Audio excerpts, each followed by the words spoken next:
And how much should a man be earning before you consider him as a married material? So, okay, I should give a figure. So if you are having from 5,000 and above, it's okay. What you bring to the table, what are you going to say? I am going to say napkins and cutlery.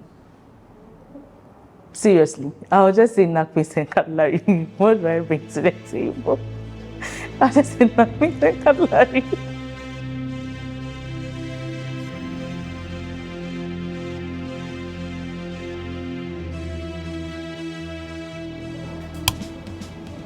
Okay, do you have a boyfriend? At the point I am, I can't say he's a boyfriend. I would say he's my fiancé. He's your fiancé? Yes. What's the difference? We have some few months to get married. So I can't say he's my boyfriend. Oh, okay. Congratulations. Thank you. How did it start? How did it start? I had actually come out of a 7-year relationship and I was really going through a tough time. At some point, I was having an anxiety crisis. It was hard for me to sleep. So I had this pharmacist friend who I used to talk to. I called him once and then he said, oh, okay, then I should come. So he gives me these pills I can take and then sleep. So I walked to his pharmacy and then I see this gentleman sitting there. I didn't really pay attention to him. He wasn't the reason I went to the shop in the first place. So, but then I caught him watching me on and off, and I just ignored it and then I came back home. So basically, I met him at the pharmacy when I was going to look for medicine to treat my anxiety crisis.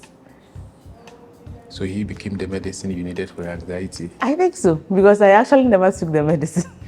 Even though the pharmacist gave me the medicine, I never actually took it because the following day he took my number, he called me, he took me out, we spoke, and then we were friends for, let's say, a week. I didn't really stretch him, but for a week I realized I liked him and then we hit it off from there. So how did he propose to you? He didn't really propose. I think the attraction was there. As we went out, the way he used to talk, I fell in love with his dreams. I fell in love with his personalities. So when he came in and then he actually came in and was like, I am not looking for a girlfriend. I am looking for a wife. And I don't know if you are subscribing to be a married woman in some few years to come. So I just liked the fact that he wasn't into play games. He was not into just, let's see what happens. He knew what he wanted. I've seen you, I like you, I want you to be my wife. So I fell in love with that and then we just finished up from there. Wow. Have you secretly gone through a partner's phone before? Secretly, no. Why wouldn't you go through a partner's phone? I would go through it, but then not secretly. I would let you know that I am going through it. In my previous stage, I used to do that and then it created a lot of problems. This time I was actually learning from my mistakes in my past relationship so that I don't repeat them in this one. I want to have that trust in him that he wouldn't jeopardize what we have now. A day in and day out, he tells me the best thing that could happen to him in this few years. So I have that trust in him that he's not going to really do anything that will destroy what we have. So if I have to go through it, he's around, can I see your phone? And then even if I take it, I don't go through WhatsApp, probably just gallery, play music. Sometimes when I want to steal small coins from his Momo or reception of data, I don't really. So previously when we were going through the phones, you said it created problems. What did you see and what problem did it create? You know, my ex was a banker and then his job has to do with dealing with a lot of customers and then most of his customers were ladies. And I think at some point I was insecure because I was still back in school, I wasn't working, and he was in the banking sector, a very big bank as such, and he was meeting ladies. Sometimes when I see the people he's chatting with, you can see that someone who is on her own, doing her own business, you look at the pictures and you compare yourself to the person. So I felt this bit of insecurity, and then when I see anything that probably, hello dear, can I take you out, and it gets me annoyed and we keep fighting over it, and then sometimes you go and see things you're not supposed to see. I actually got to know that he had someone else through going, because I went through his phone. That was what brought the breakup. He had someone. He didn't tell me, but then the actions were there. The way he was acting showed that he had someone, but then day in and day out, he kept saying, no, there is no one, it's just you. But I went through the phone and then I found out that this is what is going on. And I had to advise myself. So would you say that going through a partner's phone is a bad idea? It is not a bad idea. It is really not a bad idea because it helps you to get to know who your partner really is. There are some conversations he can have with family, friends that he might not feel comfortable having it with you.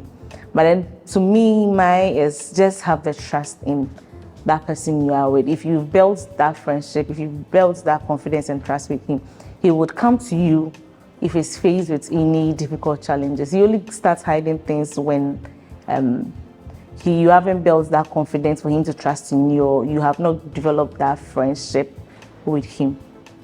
You said you dated your ex for 7 years. Why?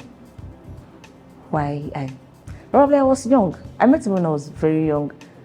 2 years after secondary school, I was 19 by then I met him. So there was nothing like you wanting to settle down, because I had dreams. I wanted to go back to school.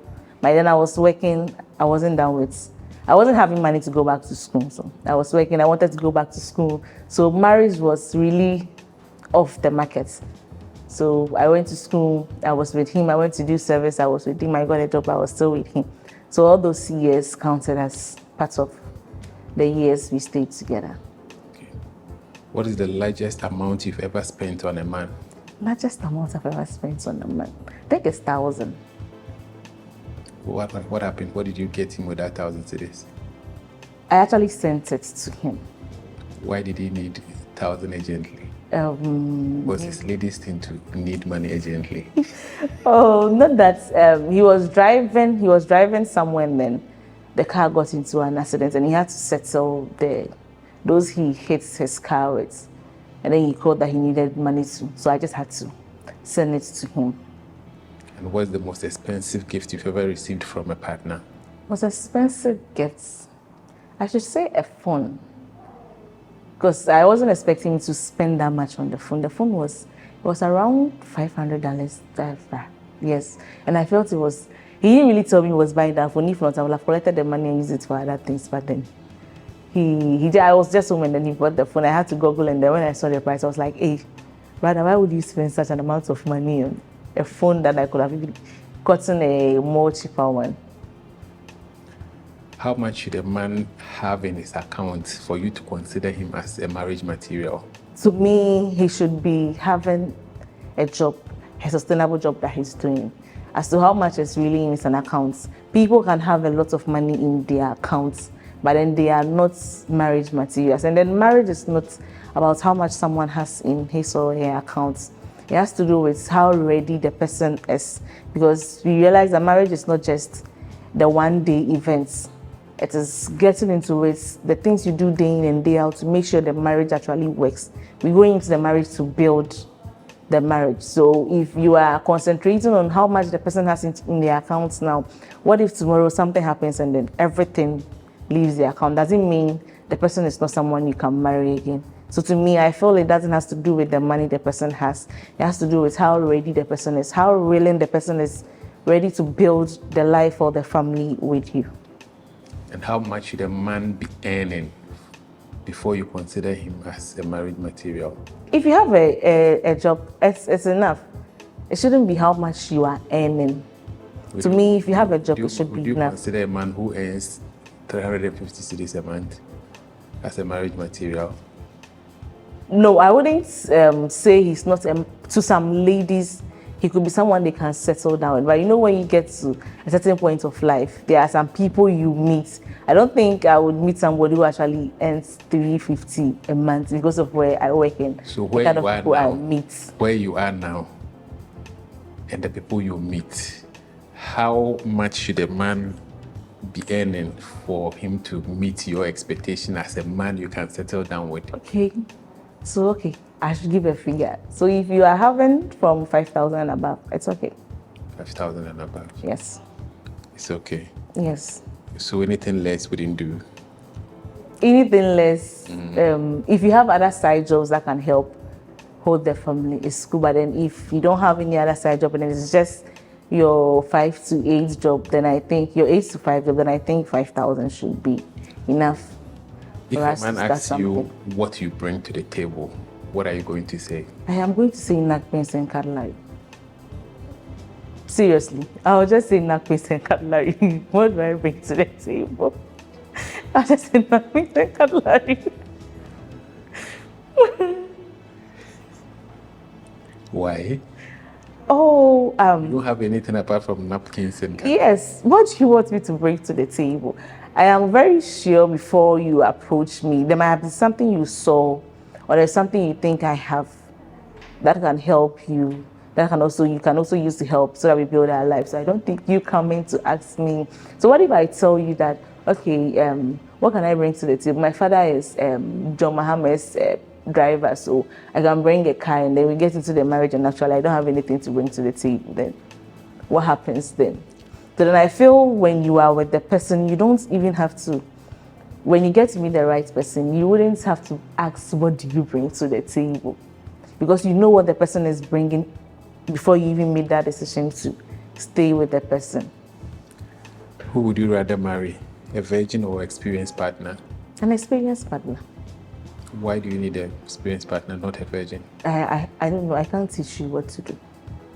I'm not ready to teach someone how to treat my body. At least someone who has a little bit of experience would know what to do with you. But in a virgin, no, I don't want. No, I don't want. So would you advise all virgins to go and get the experience before they enter? No. For myself, I always say that if I had kept mine to this age, I would have waited till I settled down. So if you're a virgin, please don't go and do it. No. But if all virgins meet your type, then they wouldn't have any. They wouldn't meet my type. They should go and look for their fellow virgins. They shouldn't come and look for us. They should look for their fellow virgins. What lesson have you learned so far from your love life? What lesson have I learned? Okay, the most important one I learned is a man stays where he wants to stay. It doesn't have to. You don't have to do anything special. You don't have to do anything supreme. If a man wants you, men know what they want. So if you are the one he wants, he will surely come and get you. And then